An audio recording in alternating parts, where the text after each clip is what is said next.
Hello and welcome to Keep Right on, a Birmingham City podcast brought to you from us here at Birmingham Live. I'm Brian Dick and I'm joined as ever by my colleague and Blues reporter Alex Dicken, fresh from yesterday's euphoric scenes at St Andrews. Alex, how are you doing? Good, thank you, Brian. Yeah, it was one hell of a day, wasn't it? A day that Birmingham City probably waited longer than 10 years for. Absolutely. Well, longer than that in terms of winning a league, you know, a lot longer than that. But yeah, there was something very cathartic about the stadium yesterday. Just before we launch into things, I'll do the running order, but then I also want to talk about yesterday as a spectacle rather than just what it means. So we're going to talk about Blues 4, Mansfield 0, the game itself, the ramifications of breaking the points record, the trophy lift, some of the really interesting post-match stuff that caught our attention. We'll then be moving on to the EFL Awards. Not breaking any news here to say that Chris Davis was named League One Manager of the Year. We'll kick around our thoughts about the EFL Team of the Season for League One. 3 Blues players in it, but we think probably some of the Birmingham City players very unlucky to not get in there.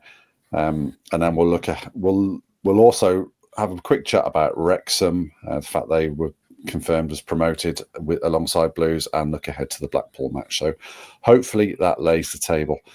But just going back to yesterday, Alex, first, as I was walking up to the ground about 1 o'clock, there were thousands of Blues fans just on the apron of the stadium, in the fan parks, honestly trying to get down the back of the main stand, which is normally like the Marie Celeste at 1 o'clock on a Saturday, or as it was Sunday afternoon.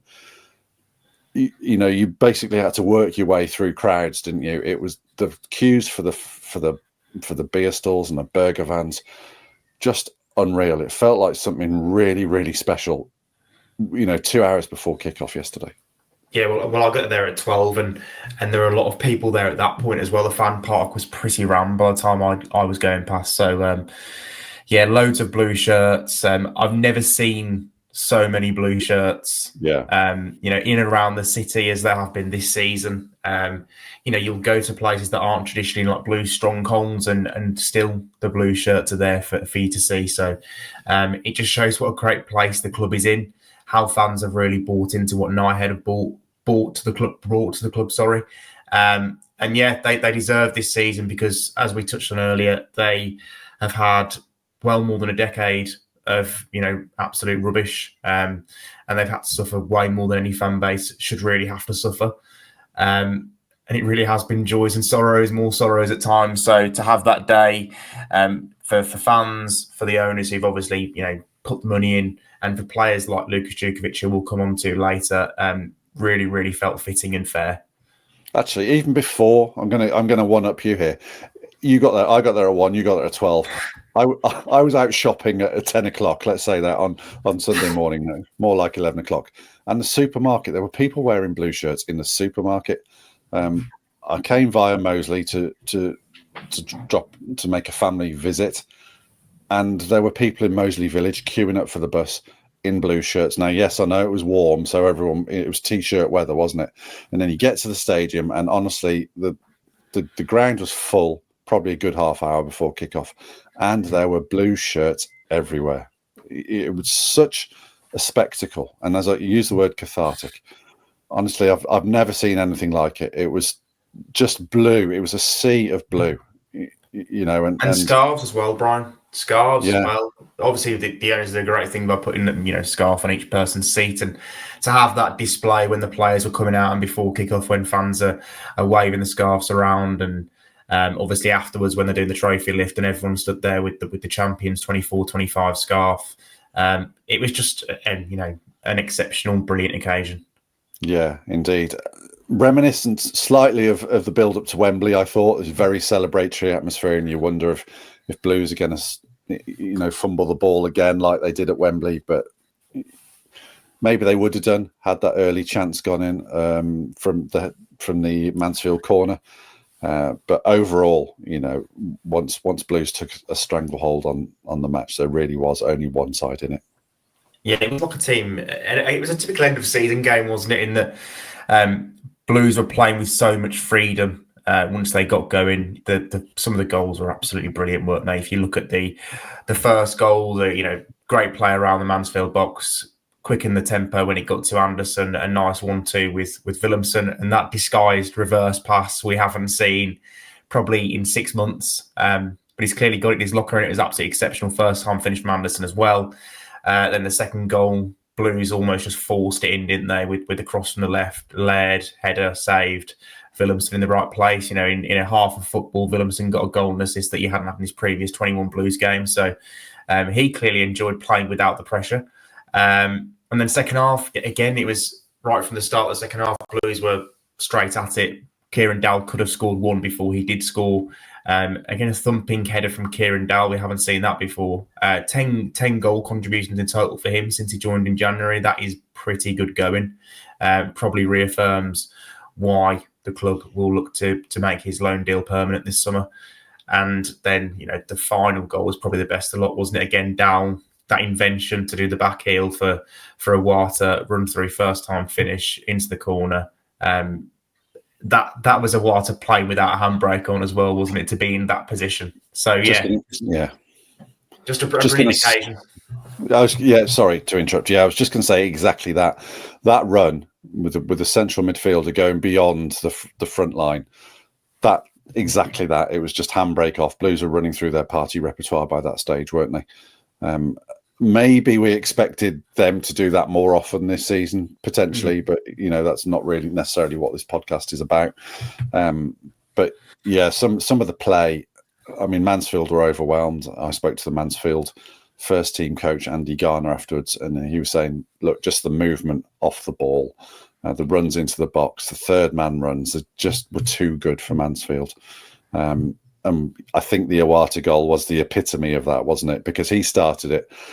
Did he roll it into Klaru, then rolled it into Dowell, and then Iwata carried on this third man run, and it was a brilliant back heel, and there was just no tracking of the movement. It was a brilliant pressure-free finish. Really celebratory, and obviously, the only downside on the afternoon was Jutkiewicz came on with 23 minutes to go, and everyone in the stadium was get the ball in the box, and every time it did, he couldn't quite. It didn't find him, but we were all aching for a Jutkiewicz finish. So yeah, overall fantastic. Yeah, the players definitely were. And I think I said to you as soon as he came on, it's just going to be 25 minutes here of the players trying to get Jutkiewicz one final goal. Mansfield Spurs were a little bit of spoil sports, weren't they, at the start, in that they turned Blues around, so he never had the chance to score his final Blues goal at the Tilton. But if he had have scored, he probably would have run the length of the field anyway to celebrate in front of the Tilton. Was it then that did that, or was it? I think it was. I think it was. I think the idea, which actually made sense to me when someone put it to me at half time, was that they would be close to the tunnel for the second half, wouldn't they? Yeah. So obviously everyone was expecting a pitch invasion, and they can get off pretty smoothly, can't they? Which they were able to. So yeah, I think that was probably what it was designed to do. Yeah, I think Duke did field a few kisses and hugs and selfies before he managed to get as far as the tunnel. But yeah, indeed. Obviously, the promotion had already been won. The league had already been won. What hadn't yet been ticked off was the points record. Chris Davis was keen to point to that, wasn't he? There's this quandary or this discussion point about Blues this season. What have they really achieved with a massive budget? But Chris Davis was really keen to point to the fact that it shouldn't be taken for granted. It shouldn't be overlooked. No team, in League One third tier history has amassed 105 points, and Blues have done it. So, yeah, thoughts on the points tally? They're not done yet, are they? No. Well, they probably will break the EFL points record of 106 as well. We did mention at the start of the season, didn't we, that half of the cause for Blues this season was to win the league, wasn't it? Yeah. So with the money they'd spent and the players they had, so they had to come down and do something special. That was break the points record, do what Wolves did back in 2013-14, and really make a statement and a mark. And they've done that. To have 105 points in 44 games is phenomenal. Blues could end on 111. It's just that. That's a ridiculous number. No team should be able to provide that level of consistency, and that is the most impressive thing. While we can say that they haven't always done it with this, an absolute style. Like you look at Ipswich when they were in League One, second half of the season, they were tanking teams 5 and 6-0 on a consistent basis towards the end.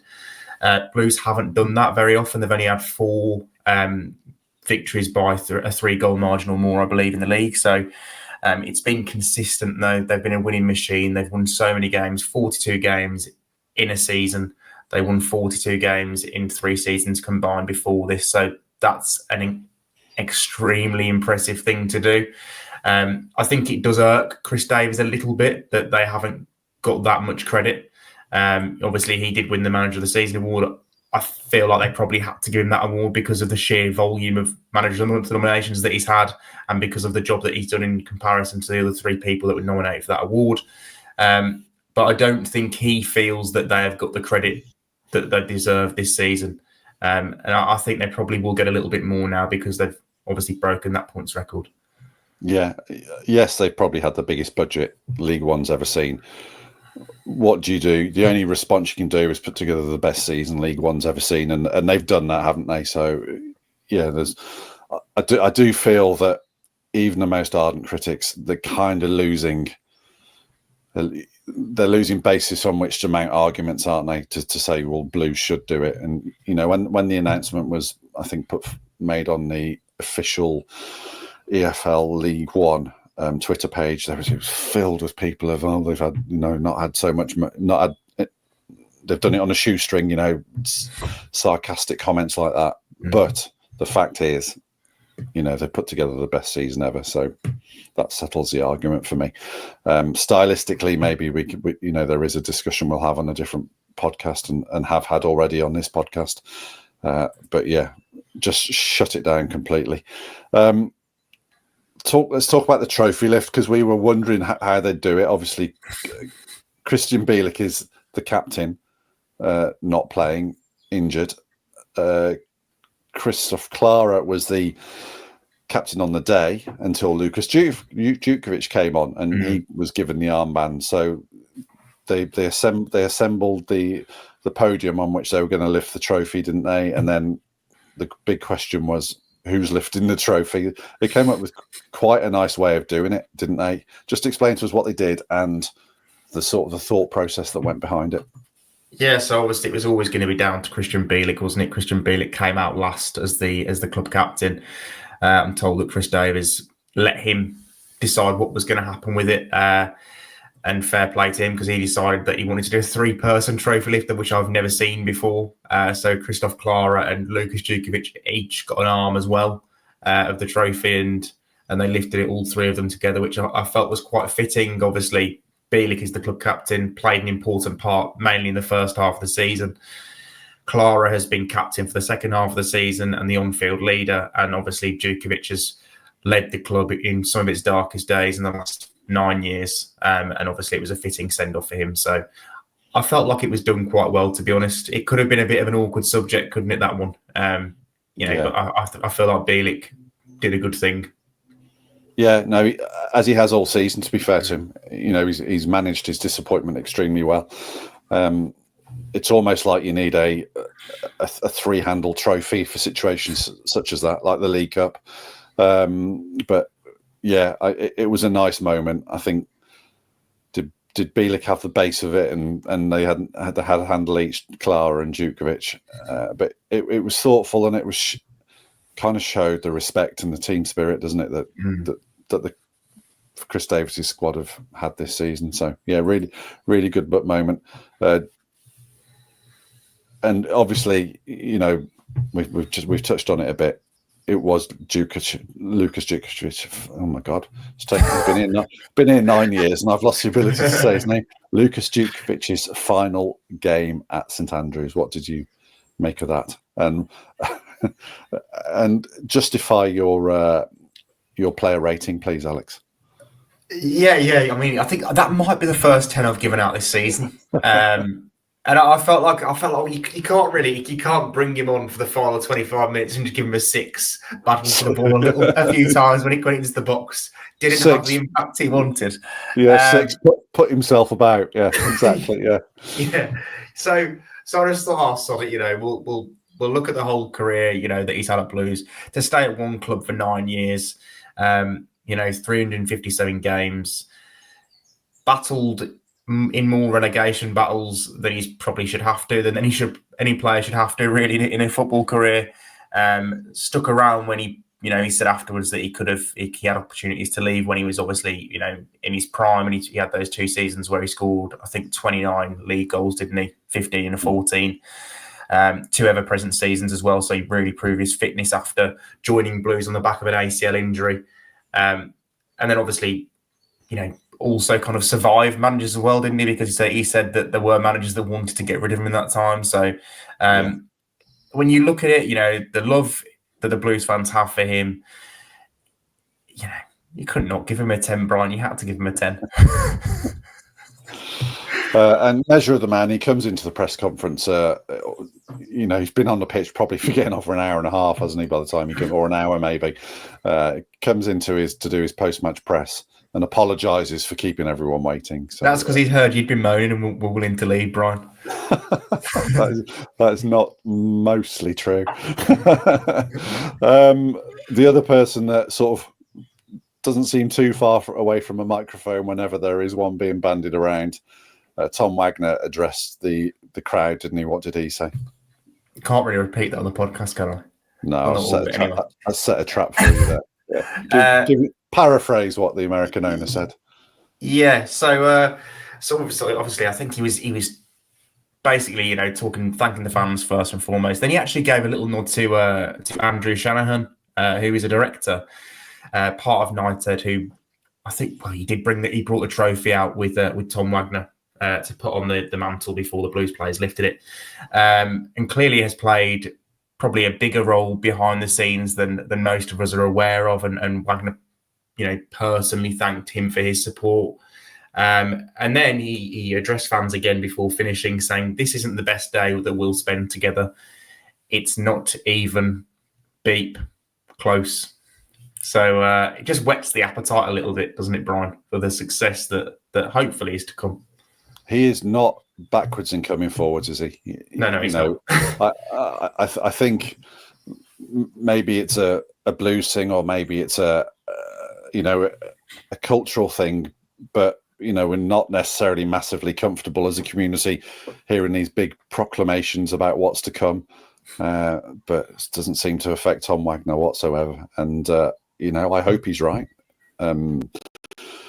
Interestingly, he'd spoken to, was it the Times that he'd spoken to in the build-up to the game as well, and again, going full head with the sports quarter, full head steam ahead sort of thing with the sports quarter.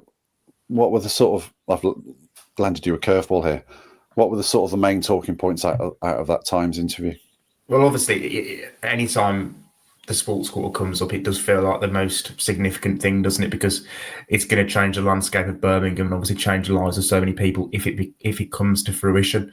United have put their money in already by buying the land. Obviously, it does feel like it hinges on adequate transport links being put in place from the city centre to the site itself. The article mentioned that that's estimated to cost between 200 and 300 million pounds, which feels like a drop in the ocean compared to what Wagner and his people are putting in, at 2 to 3 billion pounds. So he said actually it would be a crime against the city of Birmingham if government didn't do that, didn't put that money in and sort out those transport links, because they can't have a stadium that no one can get to. So again, it's him putting pressure on the political powers that be, isn't it, and trying to kind of get things moving. We've been here for about a year now, haven't we, where things haven't really progressed or developed as fast as anyone would have liked. So hopefully that does get the green light and something can be done, because it feels like too good an opportunity to miss out on. Birmingham shouldn't have to miss out on this. It's been left behind by London, and even Manchester at times have had things that Birmingham perhaps should have had. So it deserves this and it needs this. When you go to the area, you can see that it needs this. Yeah. He seemed to echo what he said to us after Wembley in that he hears what he wants to hear from the right people. Now he wants to see what he wants to see from the right people. Yeah. Sorry, Brian. Just to right. Should we move? there were also bits in that interview about getting into Europe and stuff and competing at the top table. Obviously, again, very revenue focused in that he's not afraid of the rules. He's happy to have the rules in place and happy to kind of work within them and find ways that Blues can make enough money to compete right at the top end of the Championship. And then he thinks if they were to get to the Premier League straight away, that they can be a mid-table club based on the revenue they are projected to bring in. Not shy in coming forward, indeed. Let's move on to the EFL Awards. Did you watch them? I didn't know. I was too busy writing on my last little bits. Yeah, I was watching them. David Pruton's presenting and Neil Warnock going on for probably slightly longer than everyone he was intended to go on for. And then it came to the awards. And yeah, Chris Davis was up against, was it Phil Parkinson, Nathan Jones and Richie Wellens at Leyton Orient for the Manager of the Year. And I don't think there was any doubt, was there? It was just a rubber stamping process, right? Not once the points record happened. I feel like the only doubt was that, again, I feel like Wellens was probably the best candidate against Davies because of where Leyton Orient had come from. But again, Leyton Orient still going to find a little bit of jeopardy. They might not make the playoffs. They're level on points with seventh place Reading. So, when someone comes down to League One in their first job as a manager, breaks the points record, wins the league, then you can't really argue with it, can you? No, you absolutely can't. And I get the impression that the panel have been doing everything or the judges have been doing everything they could throughout the season, not just to give Chris Davis the Manager of the Month, 6 times in 9 out of 9 or however many there were this season. But as we said earlier, the argument was settled with the points difference. And if you're looking at good management, for me is extracting the most out of the resources you've got. Now, there can be some debate as to who's done that the best, but I think you're right. I think Wellens at Leyton Orient is put together a very, very good team, and a team that's given Blues a bit of trouble this season, to be fair, haven't they? Yeah, I mean, one of the first games of the season was at Leyton Orient, wasn't it? And Blues actually were probably quite fortunate to get out of there with 3 points in the end. Kind of 3 mistakes came first half, and Blues were 2-1 up and managed to hold on. But Leyton Orient were a very good side, and they've actually got better as the season's gone on. I thought at the start of the season, and I've said this on the podcast a few times, but if you'd have said to me that one of these teams will challenge you until maybe March and be right up there at the top of the league, I would have said Leyton Orient, not Wycombe Wanderers, because they were probably the poorest of the teams that Blues played in August, I thought. But obviously they found a way to win. Richie Wellens, to be fair to him, has done an exceptional job at Leyton Orient. And as you and Richard Wilford said, and I think we'd said it in the previous podcast prior to that, Dave Challoner at Stockport can probably won't bother scratching his head, but he could be forgiven for doing so. How he didn't get a nomination. The team of the year. Sorry. Before we come to that, Tomoki Iwata was nominated for the Player of the Year, wasn't he? But he was tipped by Richard Coney. What thoughts about that? It's a bit old, isn't it? I mean, I've said myself that Iwata, if I could nominate one player from the Blues team to be up for that award, it wouldn't have been Iwata. I don't think he'll win the Blues Player of the Year at the in-house awards. However, when he was up there, I thought, probably has been the best player of those three over the course of this season. Kone obviously has scored 18 goals in the league. The goals have really dried up from the last couple of months. I don't think he's been the same player since Mike Dodds took over from Matt Bloomfield there. I don't think they've played to his strength as much. He's still a good player, but I just feel like Iwata of the three of them, because Davis Caledon from Barnsley was in there as well. I feel like Iwata of the three of them was probably the standout. I get the impression that these nominations were made probably a little bit earlier, maybe like a couple of months ago, when obviously Kone was top of the League One scoring charts. Iwata was still fairly hot in terms of goals. The goals have dried up in the last couple of months for Iwata even. So maybe that had something to do with why the people weren't nominated, why someone like Christoph Clara didn't make the shortlist, why Charlie Kelman at Leyton Orient, who is the league's top scorer, didn't make the shortlist. But yeah. Yeah, I was going to ask you which Blues player you would have put forward, and you said it there. It's Clara all day long, isn't it, really, I think? So yeah, well done to Richard Kone. Whatever you feel about Wickham's drop off and whether he should have won it or not, it is a fantastic story. The Kone story and how far he's come in, not just in his career but in his life. So the team of the year, 3 Blues players, right? Yeah. Do you want me to run through it, Brian? Yeah, go on then. Yeah. Okay. So you've got Sam Tickle in goal of Wigan. They've gone for a back five, a 3-4-3 formation. So your back 3 is Max Cleworth of Wrexham, Christoph Clara, and Lloyd Jones of Charlton. Right wing back is Barnett from Wrexham. And to be fair, did have a very good first half of the season. Cochrane at left back, obviously from Blues, and Iwata and the Stockport captain Bate in midfield. Poku, Kayla Dunn, and Kone up front. There are a few I can't get on board with in there, Brian. Go on, Sam Tickle. Yeah, I mean, it's an obvious one. I think Tickle's a really good goalkeeper, to be honest. Wigan have been better defensively than they have been going forward this season. They've kept a decent number of clean sheets. Tickle was competing with Allsop for the Golden Glove, but Ryan Allsop has now won that with 20 clean sheets, I think, in 36 games. Or 35 games. So I don't understand why he isn't in there when you look at what Allsop can do with his feet as well. He's got an assist this season in a very big game against Wickham that was proved to be the winning goal. So, yeah, for me, it's a no-brainer that Allsop makes that team. I can't agree more. Allsop has 20 clean sheets from 36 matches, which is 55.6% clean sheet ratio.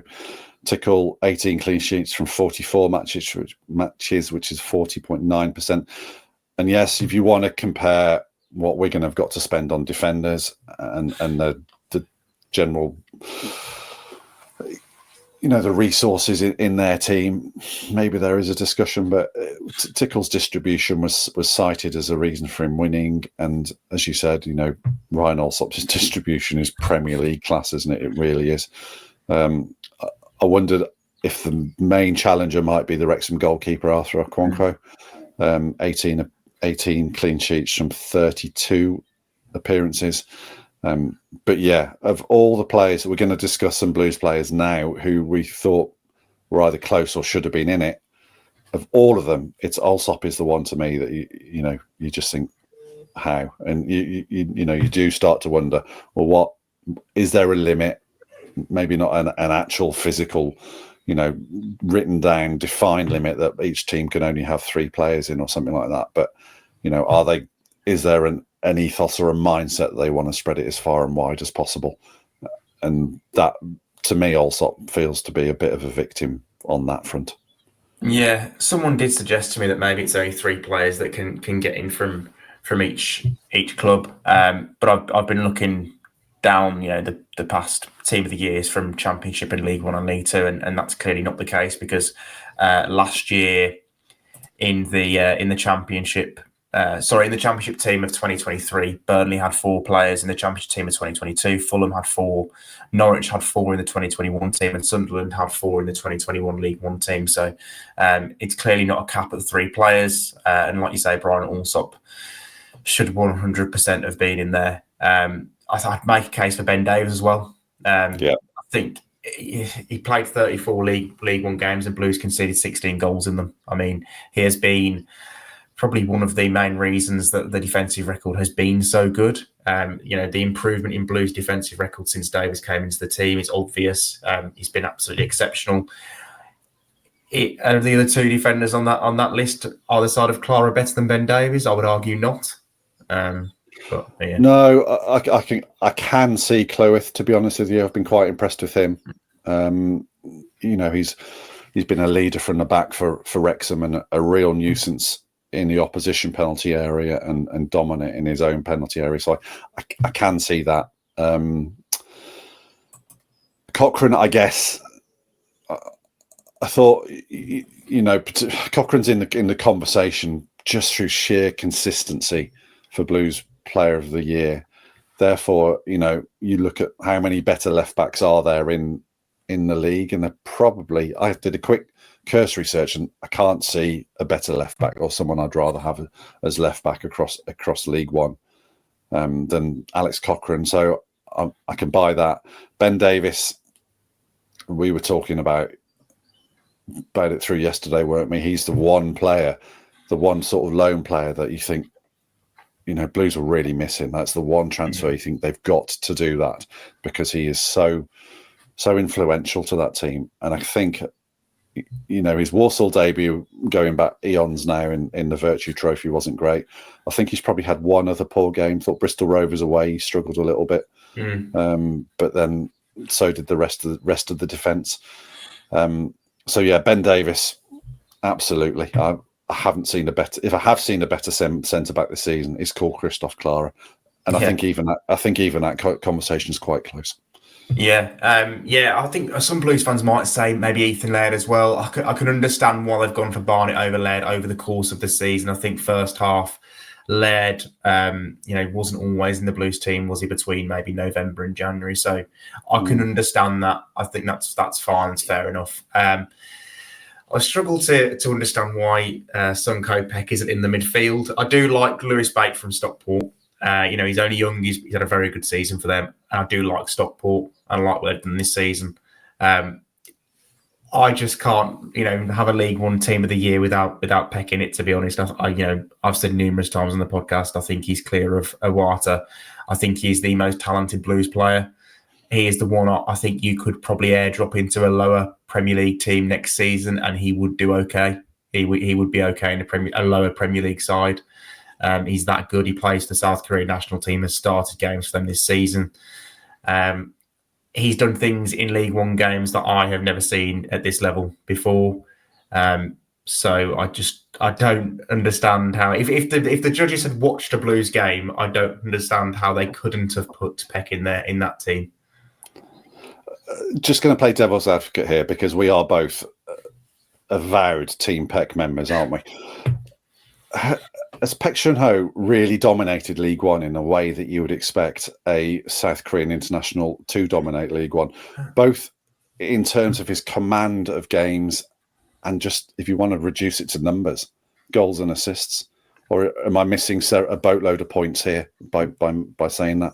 I think maybe missing the one point that I don't think the Blues system is designed to make an individual absolutely shine. I feel like it's a system where the team shines. Like this season, in terms of player ratings, could you throw that many 9s and 10s out there, even in the games that Blues have played well?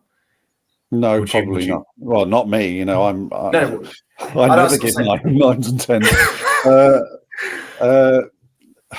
Feel like Peck's been 8 every week, hasn't he?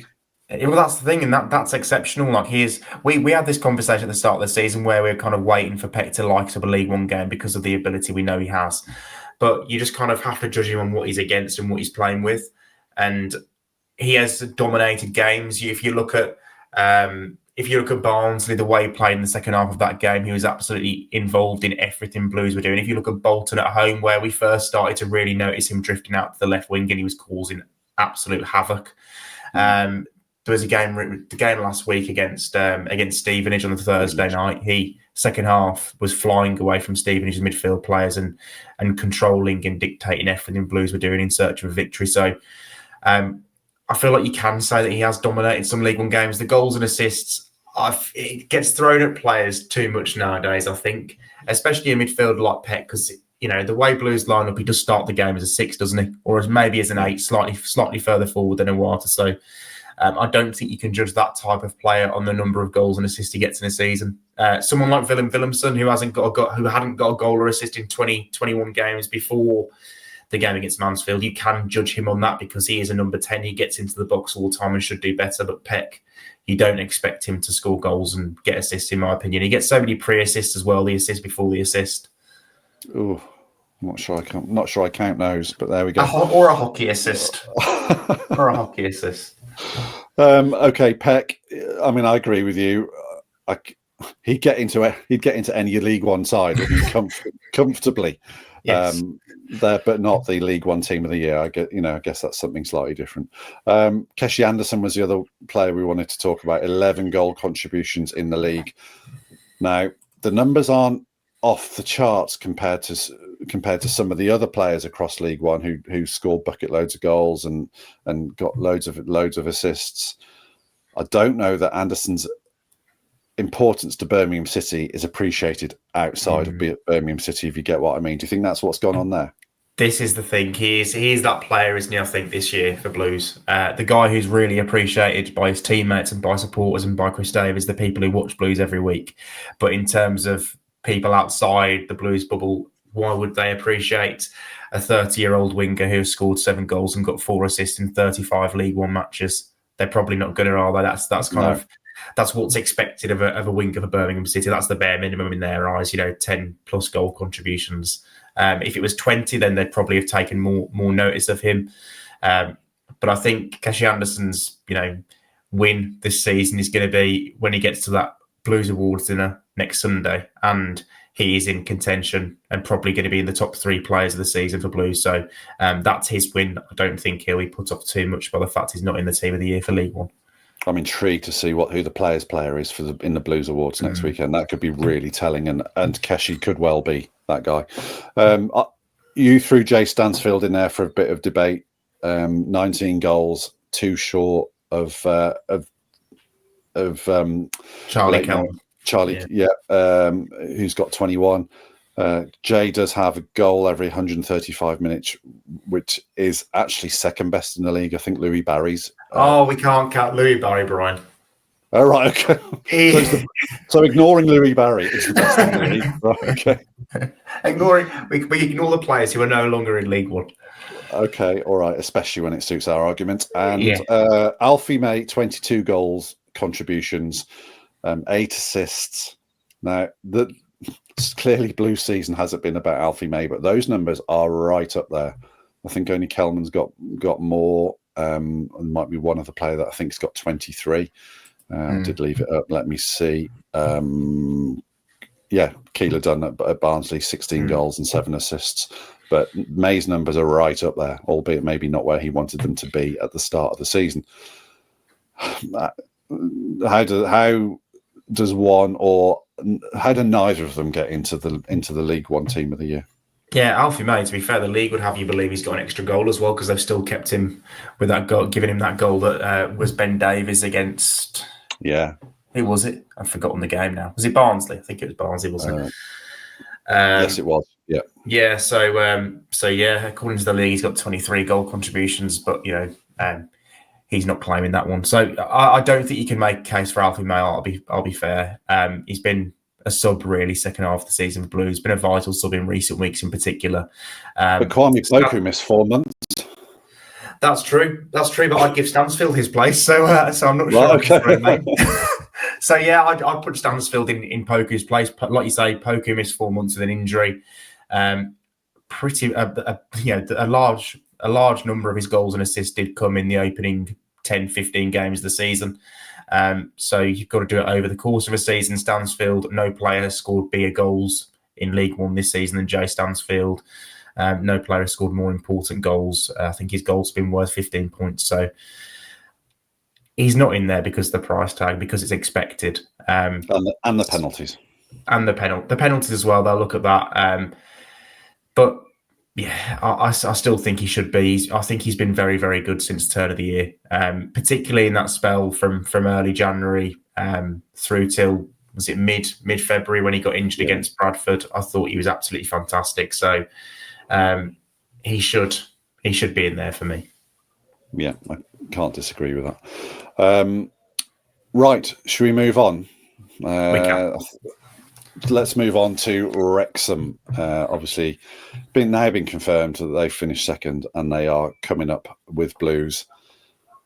I made the point yesterday that the league's biggest budget and the league's second biggest budget finished first and second. Are we being a little bit churlish there, or do we have to give Wrexham a bit more credit? What are we thinking about Wrexham's achievement? Obviously, 3 promotions in a row is fantastic. It's the stuff dreams are made of, and we should recognise that first.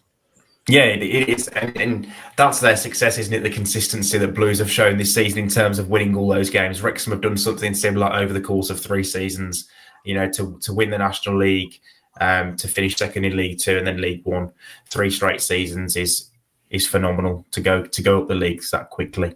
They have had money. I found it a little bit difficult to take when Phil Parkinson came to Blues back in September and just referenced all the money that Blues had spent after the match when they'd lost 3-1. Completely forgetting that Wrexham were in the National League and they effectively, if we're going to say, bought the league because they had the most money, they also had the most money in League Two and got promoted from that league. So you can't really criticise or reference someone's spending power when you've been that team previously. I don't think we're being churlish to say that the 2 biggest budgets went up, Brian. That's football, isn't it? There's not been the romantic element in League One this season, as there, I suppose, for the neutral, that a team with a smaller budget has competed and been amongst the challengers. The 2 biggest budgets are going to go up, and one of the bigger budget teams in the playoffs could still go up. Again, those teams in the playoffs, apart from Leighton, are all teams that you probably might have expected to be up there as well. Yeah, Charlton would potentially be the next cab off the rank there, wouldn't they? So, absolutely. Let's be fair to Wrexham. In the 2 games they've had with Blues, they've pushed them really hard. The away game, Wrexham should have won, and there's no, in my mind, there's no doubt about that. On a head-to-head match, 2 matches against each other basis, there didn't look to be a huge amount between the 2 teams. I don't think.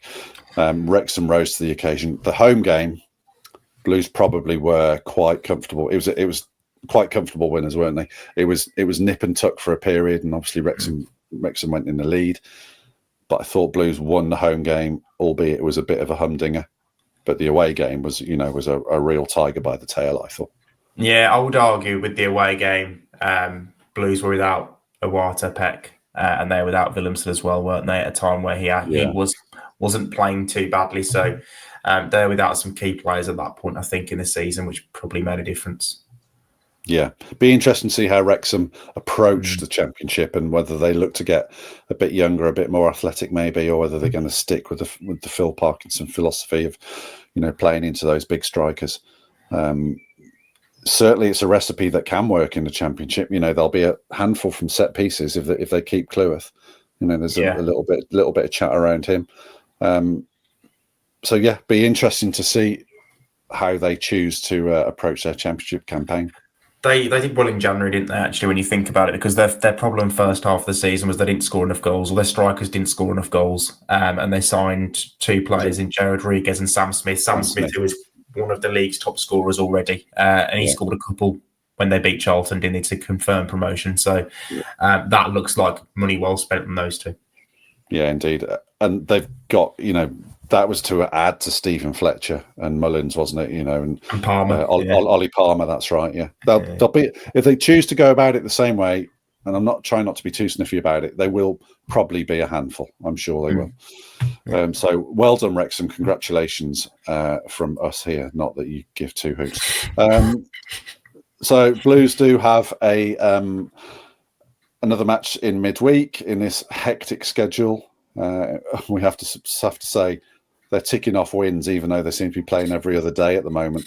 Blackpool away. Thoughts about that, Alex? Blackpool. It's my first trip to Bloomfield Road, actually.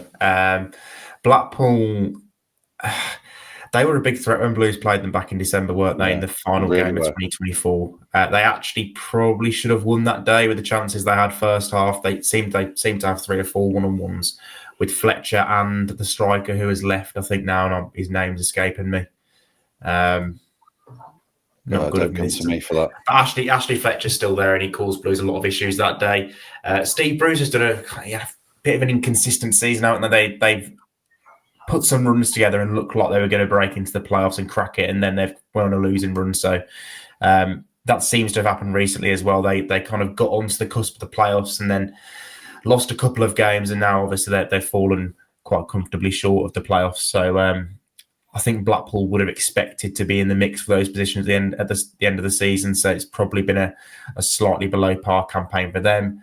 But again, like I said earlier, with the players they've got, particularly up front, I'd expect Steve Bruce to go with a 4-4-2 again. That's what he seems to have favoured. Then I don't see why they won't cause Blues issues again.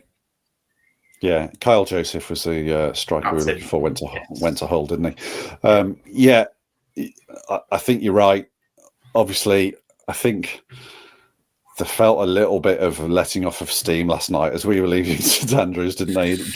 Lucas was offered a beer as he left the press room. He said, "No, I'll be professional for another 20 minutes," didn't he? So I think potentially there were some celebrations going on yesterday. It's how that will impact them against Blackpool, and then what changes Davis chooses to make, and then they play again on Saturday, don't they? Away to Cambridge. So there's still quite a lot of football to be played, and it's how intense Blues are feeling about breaking this Reading record.